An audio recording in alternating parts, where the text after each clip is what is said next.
It's all very well to say you want to leave the United States and move to New Zealand, and you make that move and you live there and everything's fine. But what happens when the dust settles? What happens when your daughter starts school and your wife goes to work and you start work? What happens 2 years later into the journey? I was very mindful that when we moved here, we would have the immigrant experience. Like, we are the ones who are not from this land, and we have to learn the culture and the norms, and we need to try to fit in. But I think out of all places, in this week's episode, we are going to revisit with Ben, and we're going to catch up on his journey, what it's been like living in New Zealand as a family from the United States. So let's jump on in and meet Ben. NZ Ahead, coming to you from Taranaki, New Zealand.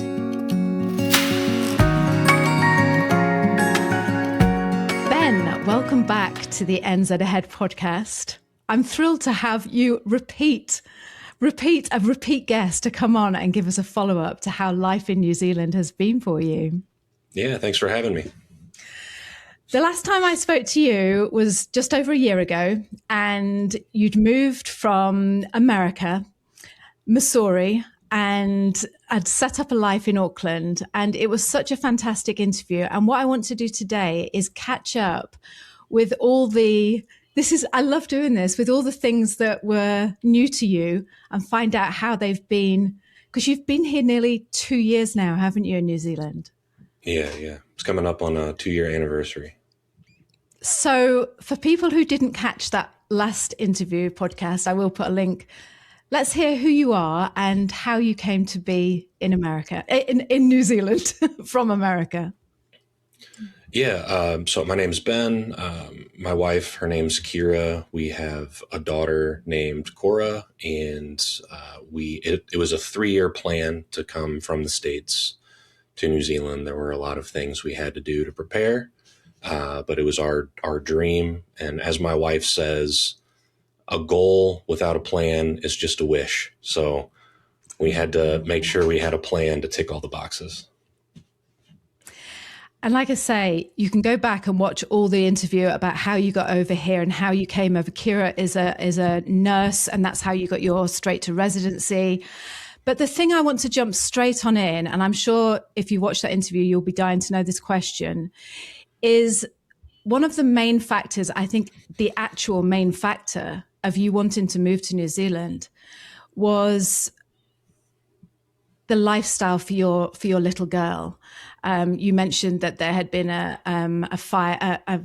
gun drill at school in nursery, and it really rocked you and made you decide that you wanted a new life for your family. How has that worked out for you? How has it been living as a family in Auckland? Overall, it's fantastic, right? It's Auckland was not really on our radar to move, but it has exceeded all expectations.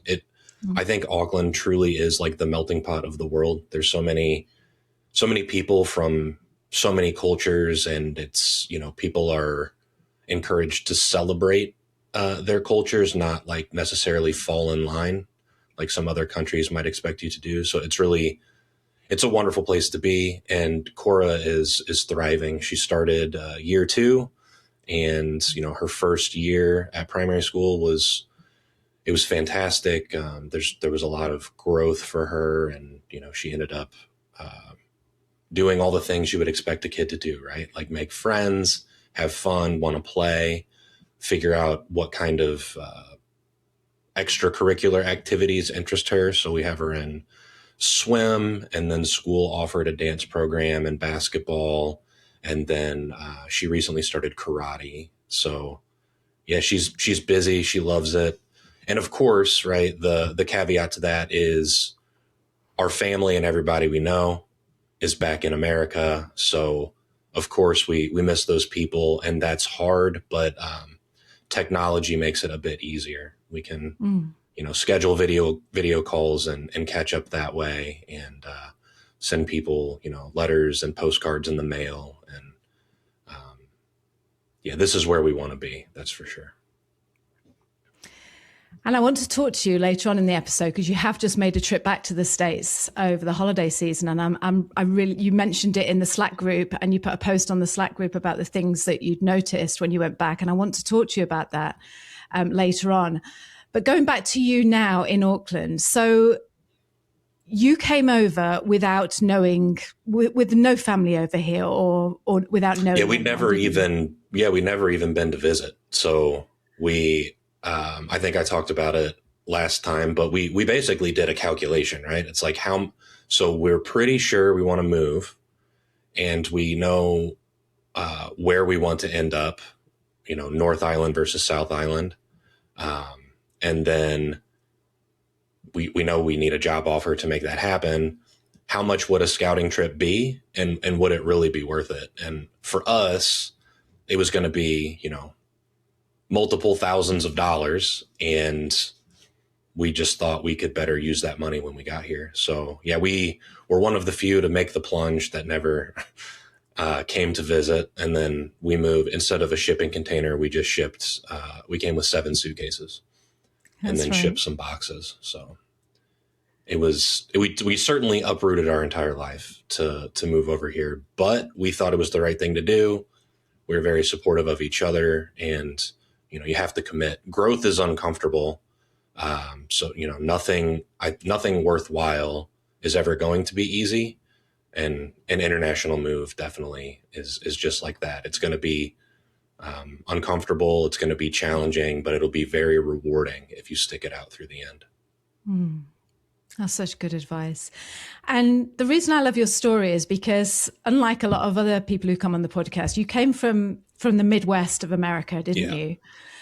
I was right. Was I right when I said Missouri? Is that I get mixed up between? So, I mean, it's a technicality. We grew up in Southern Illinois, but it's literally just on the other side of the Mississippi River. Like you can see Missouri from the town we grew up in. So, and then we lived in St. Louis for 5 years before we moved to New Zealand. So most recently we were residents of Missouri. That's correct. And I love that, because I loved how you said that you came from a place that no one ever left. No one moves away from the town that you grew up in. Money was really, really tight. I mean, you sold your house, you downsized, you sold everything you had. And again, we're going to get into that, because another thing you talked about, we're going to get into that, is how you are desperately trying to save money everywhere, like, trying to cut corners everywhere in finances so that you could save up for this new life in New Zealand and buy your new home eventually. And so I do want to get into that. But going back to the fact that you came to New Zealand, completely unseen. So brave, absolutely so brave. As a small family with just yourselves, has there been anything that has made you think it wasn't the right thing to do? No, we have never questioned our decision at all. And if anything, the things that have been transpiring in America have just confirmed that we did make the right choice for us and our daughter. Yeah. So I don't think we would ever go back. At least I can't see that. I don't want to say never, right? You can never say never. But we are very confident we made the right choice, and we're all doing really well out here. Yeah. So Kira works as a nurse. Is that right? She's still working as a nurse? Yeah, she has the same job that we came over here on the residency visa for. Yeah. And how's that going? How's work going for her? She enjoys it. She has a really good work family. So they do outings, they'll, and it's not management making the plan. It's the coworkers deciding, hey, we should go out on this Friday to do this activity, or, so-and-so is going to go on a trip. Can we, celebrate them? Or it's this person's birthday, we should have a birthday dinner. So she really enjoys her work family. I mean, the work is work, right? Her job is very rewarding. It literally is life and death. With that obviously comes a lot of challenges. Like if things don't go well, it's, nurses and doctors and healthcare professionals. They're a special type of person to to handle that day in and day out. Mm-hmm. So yeah, but the work-life balance is much better here. We were able, with my job, she was allowed to step it down to 3 days a week instead of 4 days a week. She was working 4 10s and now she works 3 10s, and it just improved her work-life balance. She's able to spend more time with our daughter, which ultimately is what we wanted to happen. So it's good. She likes it. The company's great. The people are great. That's fantastic. That's fantastic. You mentioned when I just before you mentioned about Auckland being a melting pot. Do you think that, because I've talked to people who have moved to like small New Plymouth, for instance, I've interviewed people who have moved to New Plymouth, and they found it quite challenging to make friends, especially as Americans. Again, I want to cover that in a minute, but especially as Americans, they found it quite challenging to make friends. They said, it's quite a tight-knit community. Do you think that's the reason you've settled so well in Auckland, and Kira has, all these activities, social life with her job? Is that because you think it's more of a diverse, and people in Auckland are more open to, newcomers coming in all the time? Yeah. And I absolutely think that. So it's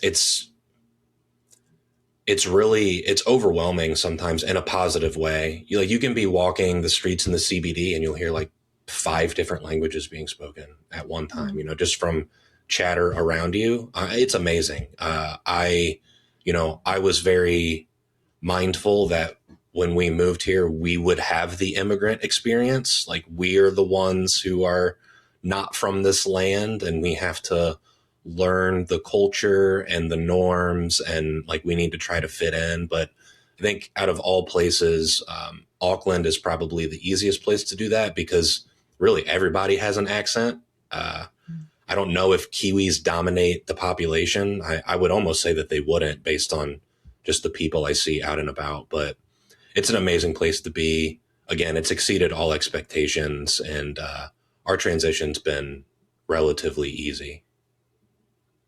Tell me how you made those cultural connections. What have you done to fit in so well? I mean, I'm trying to find something here, Ben. Come on, Let me have it.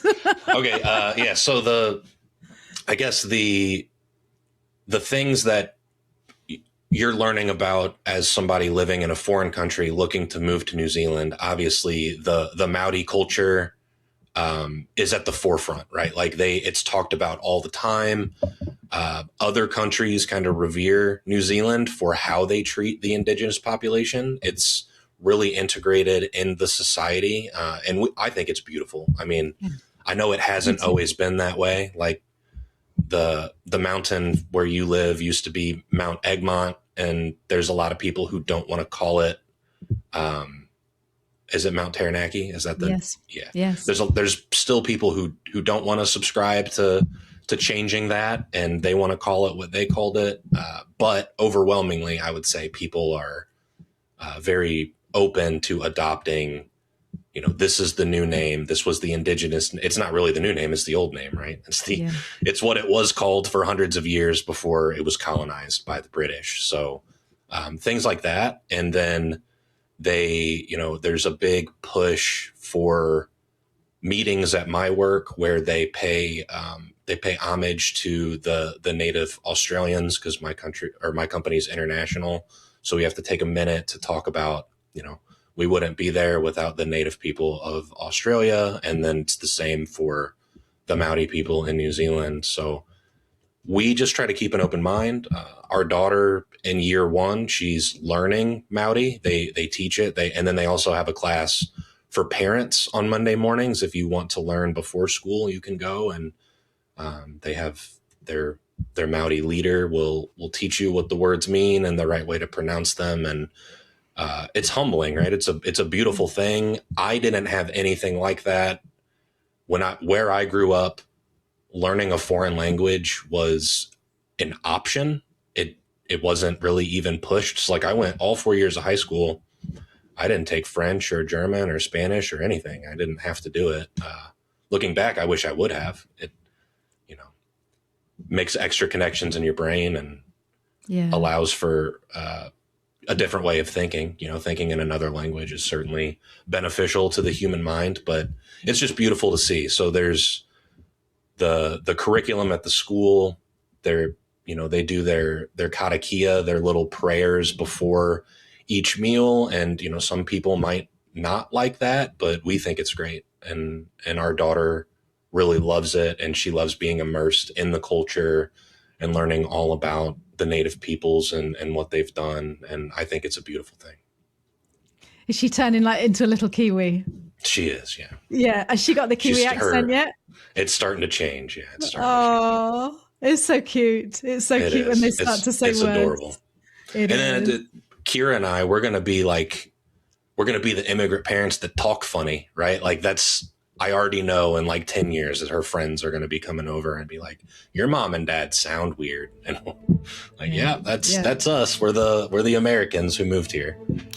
You are here because you love New Zealand. You might be moving to New Zealand, living in New Zealand, or you might just spend your days dreaming of visiting this gorgeous country. Because we love New Zealand as much as you do, we have compiled a short and very unique 5-day video series showcasing life in New Zealand, what it's really like. These videos are real, they are exclusive, and best of all, they're absolutely free. So if you would like to view New Zealand from the inside out and find out what life is really like down here, sign up now, and every day for 5 days we will send you a personal 3-minute video showcasing some brilliant aspect of life in New Zealand. You are gonna love it. Go to www.nzahead.com/free. We can't wait to share those videos with you. Okay, let's get back on with the show. We're the Americans who moved here. Do you know, Ben, I remember when we moved to New Zealand and someone gave us advice. He is my brother-in-law, actually, and he grew up in Australia. And he said, if I can give you any advice, he said, don't do what my parents did to me. Don't move your family to the other side of the world and then constantly talk about how it was back home. And I, for one, have struggled with that because it's, like England is where I'm from. So I want the kids to watch, English programs and, you've got to see this. And this is really funny. This is made in England and this. But it was always in my mind. I was always aware that careful, Liz, because I found it quite challenging to put that aside and really immerse myself. But you seem to have handled that so well and so beautifully. Well, I think your example everybody goes through that, right? So you're always going to compare things to how it was where you grew up and the time you grew up in, right? So I was born in the 80s but grew up in the 90s, and I can talk about the differences between the 2020s and the 1990s all day. There's so many differences for my childhood versus the childhood my daughter is currently experiencing. But I think the main thing is don't compare them negatively.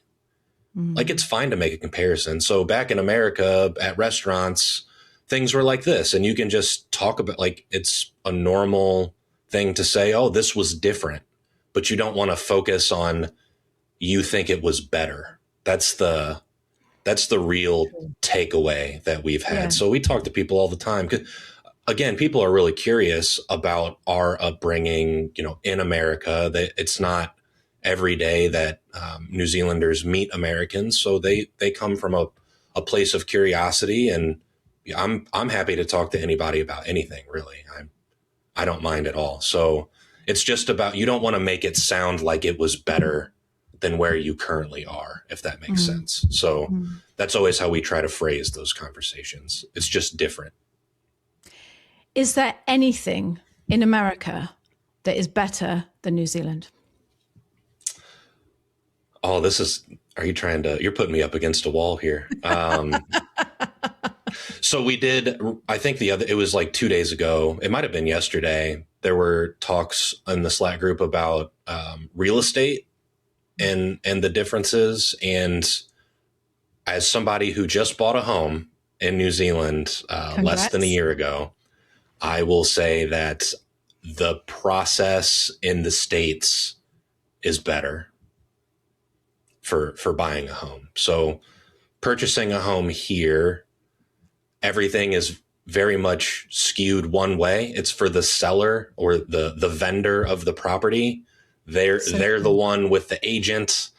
They're the one who can accept or deny the offers. There's not a lot of room to negotiate. And then as a buyer, you have to do your due diligence. You have to schedule all your inspections. You have to get the limb reports from the council. You have to pay all this money for all these different things for the pre-contract. And if you don't do any of that due diligence, it's on you. It's your fault. And then if you sign on the dotted line, it's like, well, you didn't do your inspection, so now the vendor's not responsible to fix, XYZ. And at least where we're from, when we were shopping for a home in St. Louis, the buyer has an agent, the seller has an agent. They're not supposed to be the same person to avoid conflict of interest. And then our agent, she was fantastic. She helped us. Like if we had to, we had to have the sewer inspection, and we had to have, we bought a really old house in St. Louis. It was built in 1900. So we had to have an engineer come do a structural integrity report to make sure that the foundation was good. And like we were given all of these contacts, and she reviewed the contract for us and would point out things that she recommends we try to change, or they need to fix, these 5 things that came up on this inspection report. And then here it's all on you. Like we had to find a solicitor. You don't have a real estate agent necessarily in New Zealand. It's on you to get a lawyer to review the contracts. And luckily we had a recommendation from another American family that had just bought a home. Their lawyer was local, like to the neighborhood we were searching in, and he was great. He helped us go through the process, but even with that, I would still say there's a lot of room for improvement. For the real estate specifically. Same in the UK. That I couldn't believe it either. It's like, what about us? Like, you what about the buyer? But so right. Well, I've got that out of the way then. So one more thing too that I thought was quite strange about a lot of times homes are listed without a price. Yeah. And you're allowed as the potential buyer to ask for like a range. Like, well, okay, what is the range you think that this house would sell for? And the seller's agent is supposed to be honest and tell you. And sometimes they don't give you any information at all. And we encountered that. And then you see a lot of houses go for auction, which was quite weird because in America, like if the house is going for auction, it was probably foreclosed on by the bank, and now the bank is just trying to get some money back. So a lot of times those houses go for really cheap or undervalue.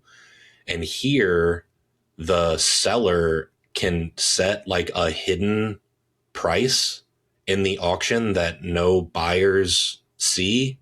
And if the auction doesn't get to that price, they don't have to sell, which is, that's a very foreign concept to me. So it just reiterates that the market is really skewed to the property owner and all fronts. Yeah. Congrats on getting your own house. Yeah, thank you. Can you believe that you own a house in Auckland? It's pretty astounding. Yes. Does it feel different now you have your own place from when, because you were renting, or were you in an Airbnb or were you renting before this? No, we had a really nice apartment in Takapuna, like very close to Cora's school. And ultimately we had to leave because the owner wanted to sell it. That's what we were told. And then we were like, well, hey, we could be interested in buying it. And the agent called me to have that conversation. They wanted so much money for that apartment. I don't know how they made any money off of our rent, to be honest, because I did the math. So it was, I don't understand, unless they put like $800,000 down on the apartment. I don't know how they were able to only charge us what we were paying a week in rent. So basically we heard that number and we were like, no, we got to look for a house. Yeah. We need to buy. And then it was the decision, do we find another place to rent and potentially end up in the same situation where maybe the landlord wants to sell and then we're scrambling to find housing again? Or do we, really try to find a place to call our own, and then we can paint and hang pictures and do all those things that landlords don't let you do. So we did that. We decided to do that. I've got a nice picture hung behind me here. I put that hole in the wall and nobody has to hear about it but me, It's bliss, isn't it, when you get your own place? Yeah. There's nothing better. And going back to that, because the last time I spoke to you, like I say, you were saving like mad. I mean, you were always writing on the Slack group, especially in the early days, about how you were saving money here and there and what you'd done to bring costs down so that you could, just coming over with 7 suitcases, that's saved you obviously thousands, not using a container. Yeah. How have you found it financially? Like how are you getting along? How are you coping as a young working class family living in Auckland? How are things financially for you, especially compared to the US? We're doing fine. So, I work in IT, and historically those are very well paying careers. So, and then Kira's a nurse. I will say, like, without a doubt, she took a pay cut from the States to here. But with that, she's also working less hours and has a better work-life balance. So I think you have to weigh both sides of the coin when you are looking at things that way. And I mentioned when we last spoke, I built like a rigorous budget tracker to see exactly where we were spending our money. I have like 80 categories, like I have restaurants and I have cafes and then I have ice cream. Like those are, you could put that as like food, but I'm like, no, I want to break it out to really understand. And then groceries is its whole other thing, right? So we're just meticulous by nature when it comes to finances. And yeah, we're able to save money every month, and we don't need to, we're fortunate enough to be in the position we are to where we don't have to decide, well, there was a new outfit I wanted to buy. Can I buy that? Or do we need to get like a new piece of cookware? Like we're, financially in a position where we can do both, which I know that times are tough for a lot of people in New Zealand, and I don't want to downplay anybody else's experience, but we're doing okay. And but I would say it's just different. So back in the States, we had to pay federal taxes, state taxes, and city taxes. So we were getting taxed 3 ways. So like if you lived in the city of St. Louis, 1% of your income went to the city just for you living in the city. So here you have the equivalency of like federal taxes, and then there's council rates, but if you're renting, you don't really pay that. So it's only if you're a property owner. And it's that I would say the tax rate overall in New Zealand is higher, but you're not getting taxed so hard. And then you don't have private insurance. That's optional, right? Like we have private insurance with Southern Cross, but it is basically like 1/7 of the monthly cost that it was to have private insurance in America. So there's all these different ways we're saving money compared to back home. And then, it's just about, I think I mentioned last time, the rule of thumb here is like 50% of your income is for housing. That's rents and utilities and water. And that is a foreign concept to us as coming from the Midwest. Like you try to be like 30%, 35%. So if you just make that adjustment and you understand, well, that's what everybody else is doing, we're still able to save money. We're doing all right. Is our mortgage much more than I would have ever imagined paying for a house? Yes, without a doubt. We bought a house in Auckland, right? So it's expensive, but we're able to make it work, and we love it. That's the main thing, isn't it? That you love it. That's the main thing. And going back to your work-life balance, because as you were talking, I remember, that big shock when I first came to New Zealand, thinking, "Wow, I can do so much for free," compared to the UK where you pay for a lot of things. What would you? Because so many people say this, like, why New Zealand? And then you kind of give a throwaway answer, like, "Oh, it's about the work-life balance. Really, it's the lifestyle." Tell me, as someone who is living in Auckland with his family, what does work-life balance mean when you live in New Zealand? How does it look? What am I to expect when I come and live in New Zealand? Yeah, so I mean, in the States, I was recently talking to somebody about this at my work. Like my working hours could have been 7 a.m. to 4 p.m., but if there's something going on, you got to work later than that. Like that's the expectation. And depending on if you're salary or hourly, you might be getting paid for it.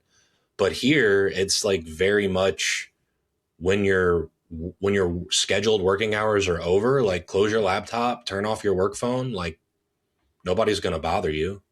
And if they do reach out and it's past your working hours, they can wait till tomorrow. Right. So it's very much like I've struggled to adopt that mindset because working in America and being under pressure all the time and being afraid to say no because you don't have work rights really in the States. Like in New Zealand, when I was reading my work contract, if they wanted to get rid of me, they have to give me 1 month's notice. That is a foreign concept to me because in America, if they really want to get rid of you, they can do it and it can be that day and then you're not getting paid for anything after that day. It's completely different work culture. So definitely beneficial here. And then to your point, there's so many things to do for free, like everywhere all the time. And especially now in the summer, beaches. I mean, there's beaches everywhere, right? We're on an island. We live on the East Coast, but there's 15 beaches within a 20-minute drive, and they all have their own unique beauty. And there's always markets or nice restaurants or cafes, or you can look at marinas where people have their boats. You can watch boats come in. It's amazing. I never thought I'd be this close to the water, and I'm so glad we did it. It's definitely the lifestyle we want. And then there's, like so many beautiful libraries that all have their unique like architecture and experience. We love the Takapuna Library. We spend lots of time there. We're also close to the Devonport Library, which I like better, but my daughter likes the Takapuna one better. So we go to Takapuna more frequently. And then like we're members of the zoo, which is, it is a cost, but if you went to the zoo 3 times in a year, the membership is paying for itself. We go much more than 3 times a year. We recently joined the museum. So the museum itself is free for Auckland residents, but if you pay extra money, you can then see the exhibits that are pay only. So right now there's like a shark exhibit at the Auckland Museum, and it's amazing. And Cora and I went a couple weekends ago, and I'm like, we're going to buy the membership so we can do this whenever we want. So, it's a little bit of money goes a long way when it comes to activities.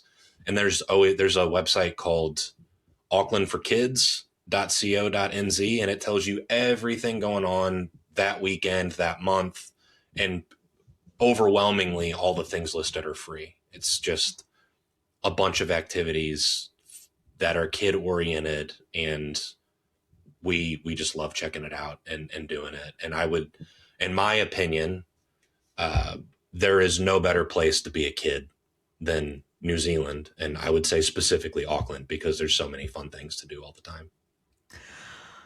Oh, you're making me want to just have another child and just come and live in Auckland. It sounds bliss. Right. Ben, if I'm living in America, or let's just say anywhere in the world, and I'm thinking, okay, I'm going to come to New Zealand. Ben says it's amazing. The lifestyle is fantastic. It's a fantastic place to bring up kids. Is it as good as you're saying it is? Is it really that good? I think so. Compared to where we were, like in St. Louis, people go to lakes because it's a 14-hour drive to get to the ocean. Like that, it's incomprehensible, right? So it's just, like if you don't grow up, if you're not taking the ocean life for granted, then it's night and day. There's so many. And then in St. Louis, it gets really cold. Like there's cold winters and there's hot, humid summers. Like it's the worst of both seasons, really. And to just come here where it's like temperate, right? It's like it's subtropical, it's temperate. In the wintertime, it rains, but I'm not going to complain about that because in St. Louis, it'd be so cold sometimes you can't even go outside. Like it's dangerous to be outside. And then in the summertime, with 95% humidity and it's 40 Celsius, like what are you going to do? You can't, there's nothing, you can't even be out in that for 10 minutes before you're uncomfortable and, sweating profusely. So in my opinion, yes, I wouldn't want to be anywhere else. I know a lot of people talk about moving to Australia for more opportunity. There's a lot of articles about that right now. I think 250 something New Zealanders are moving to Australia every day.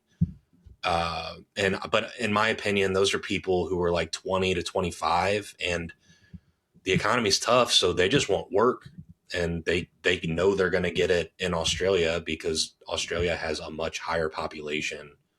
There's more opportunity. I've went to Australia for a work trip. It is beautiful. It exceeded my expectations or what I thought about it growing up in the States, learning about Australia. I thought it was going to be like a desert and, bushes, not trees, but it's beautiful. It's great.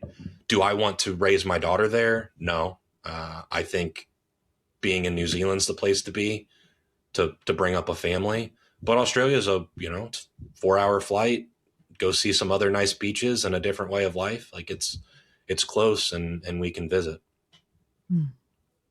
I think we can safely say that you adore living in New Zealand, Ben, don't you? You really do. I love it. It's so contagious. I just want to keep smiling at you. It's lovely to hear. And it's so nice when you chat with someone when they first arrive, because when someone first comes to New Zealand, of course, you're going to like, oh, wow, and there's this to do and there's that to do. And it's so different. But this is a testament to someone who's been here nearly 2 years now. And you're going nowhere. You're going nowhere. You're staying in New Zealand, which is just fantastic. Not anytime soon, that's for sure. So no. I think Kira and I have talked about if if she's like college age and decides that she wants to go to school in another country, whether that's America or Australia, or, we'll consider going with her because she's our only child and she's the reason we moved here. So if she wants to leave, we're probably going to leave too. But in the meantime, we've got, over a decade of making sure we're here and enjoying this lifestyle. You did mention your question a minute ago was like advice to people somewhere else that want to come here. And I'm sure many guests have talked about it. You've got, immigration experts on the Slack channel too. Like the first thing you need to do is make sure that you're on the green list, because if your career or qualifications aren't on the green list, migrating here is much, much more difficult. It's not impossible, but it's way harder. And the opportunity is bigger if you're on that list. It used to be called the long-term skills shortage list, which is a mouthful. So it's good they renamed it. But luckily for us, my job and my wife's job are both on that list. And then if I was an American, maybe a little bit younger, who had the forethought to want to ultimately get to New Zealand, I would be going back to school in the States, probably with an online university to get those credentials. And then I would be making sure I have at least 2 years work experience before deciding to come here, because you've had other guests on who graduated with a degree, jump over here on a travel visa or a working holiday visa or whatever, thinking they're going to find opportunity. And then they don't, because the New Zealand market wants you to have real experience, not just school. And then I think like a plan B could always be international tuition. If you apply for a college degree in New Zealand from abroad, you can come here. And then when you graduate, depending on what your degree is in, you get 3 years of workers' rights, that's the opportunity, right? You're guaranteed 3 years. And then when you're in school, your spouse has full work rights. So they could get a job doing whatever they can get, which also is advantageous. You don't need sponsorship. And that's the big hang up, I think, for a lot of people, is trying to get a company to sponsor their visa, basically.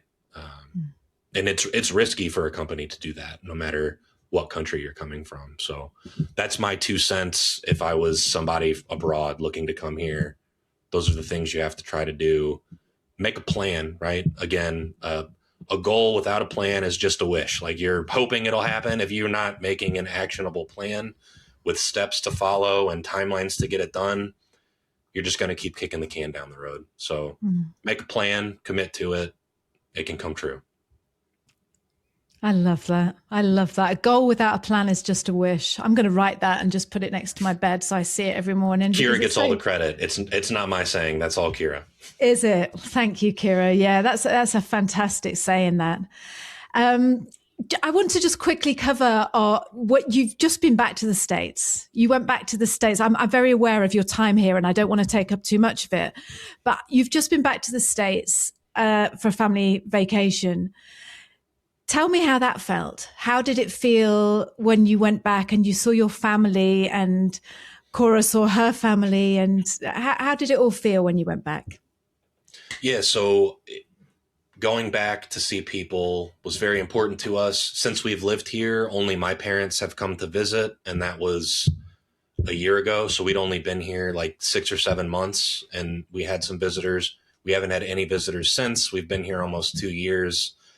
And it's just important for us to go back. We were hoping to have a white Christmas for Cora, because she's at that age where, she's making memories now. It was snowing when we landed. It was like -9 Celsius. And then on Christmas Day, it was 24. Oh, so that's the weather. That's the weather in St. Louis. One day there was I always think in Fahrenheit, but for the Fahrenheit listeners, right? The high was 75. And the low in one day was 25. So it was a 50-degree swing, which is like 75 is like 23, 24. And then 25 is like -7 or something. Wow. So that swing one day, it really happened in 4 hours. We were like outside when it started. So that was something to experience. But very important to see friends and family. We let people know we were coming. We were trying to see as many people as we could. We were able to stay with my parents. They have the space to, accommodate us. My parents let me borrow a car, so we didn't have to pay for transportation. Driving on, I will say, the correct side of the road. It's also the right side of the road in America. It came back like riding a bike. I was a bit nervous about it, having been sitting in the right side of the car, driving on the left side of the road for over a year and a half now. I was a bit nervous about adopting the driving way in America, but it came right back.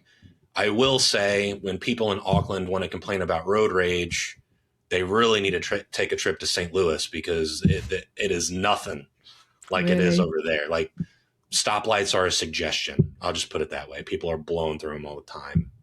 People are speeding 25 miles over the speed limit because cops are busy fighting crime. They're not catching people, on the road. So very eye-opening. I don't want to sound negative. I want to be neutral. I don't think you could if you tried. I don't think you could if you tried. Positive about the experience. So again, very important to get the time with friends and family. Cora spent so much quality time with not only my parents, but with Kira's mom and stepdad. And, we had Christmases for my side of the family, for her side of the family. Cora got all these gifts that we had to then figure out, how do we bring those back? We only have 3 suitcases. So we ended up paying for a 4th. That's how we made that happen. But it was really good to spend quality time. There was restaurants that we wanted to visit, because as we spoke last time, there's some types of food you can't really get here. And if they advertise that it is that type of restaurant, it's not the top of the bar, in my opinion, for like Tex-Mex and authentic Mexican and real American barbecue, all these things. So we ate out a lot. We spent a lot of money. The tipping culture, going back to somewhere where you're expected to tip 20%, was kind of a shock. So being here, and when you get the bill, that's what the bill is. You pay, you can walk out.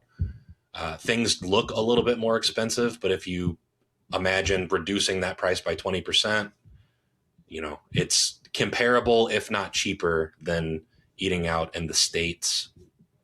And yeah, what else? I mean, we went to an ice hockey game. It was really, really fun to go there. The Blues lost horribly, but that's besides the point. It was still good to see the event. And we went to Top Golf, which is like a big experience. And throughout the States, they don't really have anything like that out here. So that was a lot of fun. I visited my previous company because I left in like a really good standing, and I wanted to meet my coworkers, who a lot of them are my friends, right?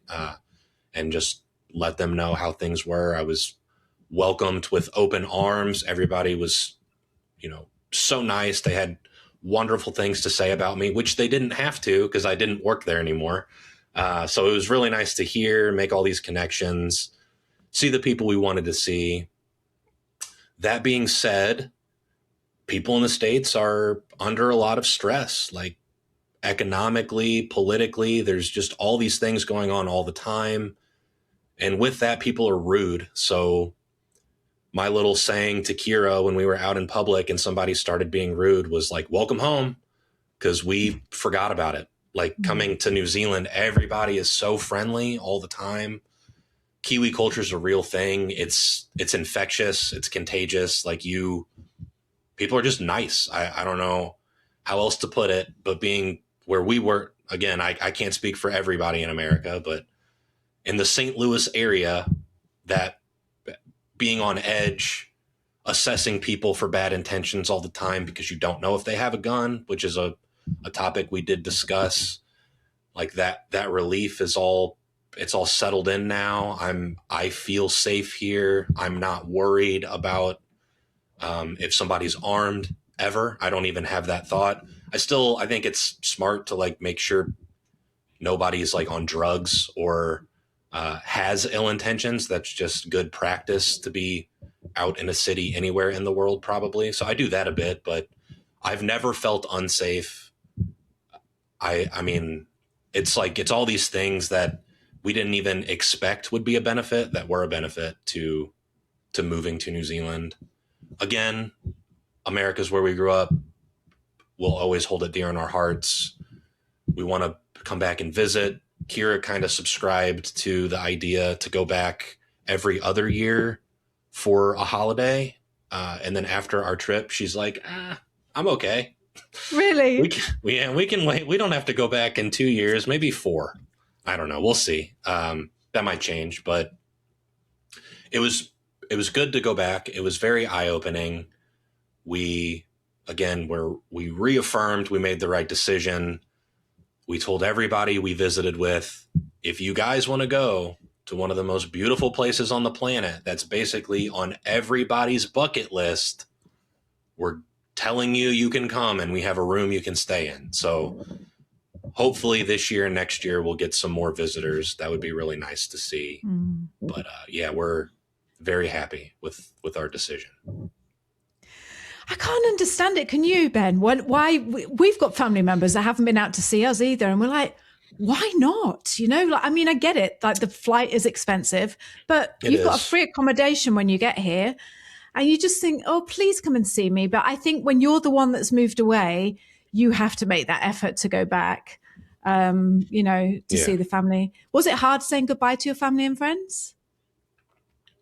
It was hard to say bye to family for sure. The friend thing, it was a little unexpected. Like there were people we were without a doubt expecting would make time to see us. And then some other people we thought like, hey, it would be nice if they made the time. And it was it flipped. Like the people who were super excited we were in town were not the people we thought would be those people to reach out. So it was a really nice, unexpected thing to visit with some people we didn't plan on. And it was great. But then on the other side of the coin, like some people we thought would make time to visit ended up being too busy and couldn't do it, which was a little disappointing, but everybody's living life and it was the holidays. So, yeah, if we do it again, I would say we're going to have less expectations. Just be there, let people know we're there. If it happens, it happens. If it doesn't, it doesn't. And then that way nobody's getting disappointed. And this goes back to that thing me and Brian have talked about this before, is when you are moving and you're like, oh, you know, your family, oh, please don't go, don't leave us. And you're like, oh, and you feel really guilty and I'm dragging my family away to the other side of the world. And then when you go back, it's almost like you realize that everyone has got their own life. Everyone is living their own life. And they would have done that whether you were there or not. You would have been part of it, sure. But it really brings home the importance of having to, or being aware that this is your family and your life. Yeah. And you've got to do what makes you happy, haven't you? You know, it unless you have that experience of going back and realizing that everyone's just not there crying their eyes out because you don't live in England anymore, like Liz and Brian, it's not like that at all. They've just got on with their life and they're living their life. And yeah. It's out of sight, out of mind a little bit. I'll also say we've had a ton of personal growth moving internationally. We never lived anywhere else other than like the 30-mile radius we lived in the States. To move internationally, to be vulnerable, to network, to meet new people, to make sure we transition, which that would be my biggest piece of advice is like, try to meet people right away when you're here to support you, because without support, you will feel isolated. You will be questioning if you made the right choice. But we met a lot of people who recently moved to New Zealand and had the same, thoughts we did, like this, we did it for our family. Let's meet new people. So now we have close-knit friends that we consider to be our family, right? They're our family by choice out here. That made the transition really easy. But going back to the States, having all of this personal growth where everybody else kind of stayed the same.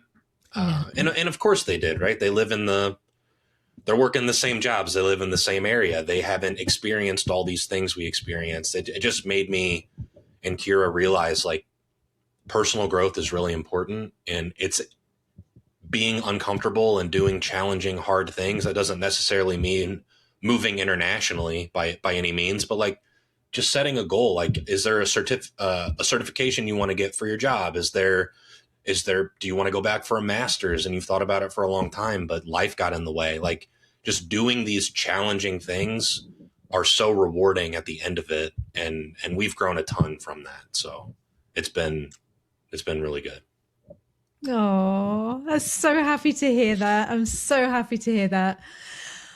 Before I let you go, is there anything I haven't asked you that you want to say? Oh, I wish she'd asked me that, or I want to share that. I mean, you've shared so many good things. You've been so open. You are an open book, like you say. But have I missed anything? I mean, we talked about the trip back. We talked about buying a house. Things are, groceries are really expensive and people are on hard times, and I get it. But again, it's like, it's an island nation. I think food should be cheaper because New Zealand grows 10 times the amount of food that the population could eat. A lot of it's exported. In my opinion, it would be cheaper for the people that live here. But again, corporations want to make money. I understand. We're doing okay. It's just a mindset. I would encourage everybody to track costs, no matter where they live in the world, to understand where you're spending money. Because when we started doing it, we were eating out way more than we thought. Like, I think it was like $1,200 a month we spent 1 month at restaurants. Why are we doing that? We don't need to we can, eat out once a week, twice a week. You don't need to eat out 4 or 5 times a week. It just gets so expensive. So understand your finances. That would be something I would encourage anybody to do. And if you are considering making the move, save as much as you possibly can. we did save aggressively. We came over with a lot of money. If it was more, it would have been even better. So, you can never bring too much. So I would say if it's, don't live like the college dorm life where you're eating ramen every night. Don't do that. But if it's a small sacrifice here or there, don't buy that thing on Amazon. Do you really need it? Especially if you're going to move internationally, like try to bring down the online purchases, save that money. It'll make you be in a better place when you get here. Mm-hmm. Right. Before I let you go, and I promise this is the last one. If there's one thing that you absolutely love about New Zealand, what is it? Oh, just one thing, huh? You're only allowed to say one thing, but it's got to be your biggest thing. Like if that's it. The geography of New Zealand is astounding. Like there's basically every type of terrain other than a desert. So there's beaches, there's mountains, there's lakes, there's craters, there's valleys, there's forests, there's so many beautiful landscapes. And we haven't been to the South Island yet. It is something we plan on doing this year, but even just driving like 4 hours outside of Auckland, there are so many things to see.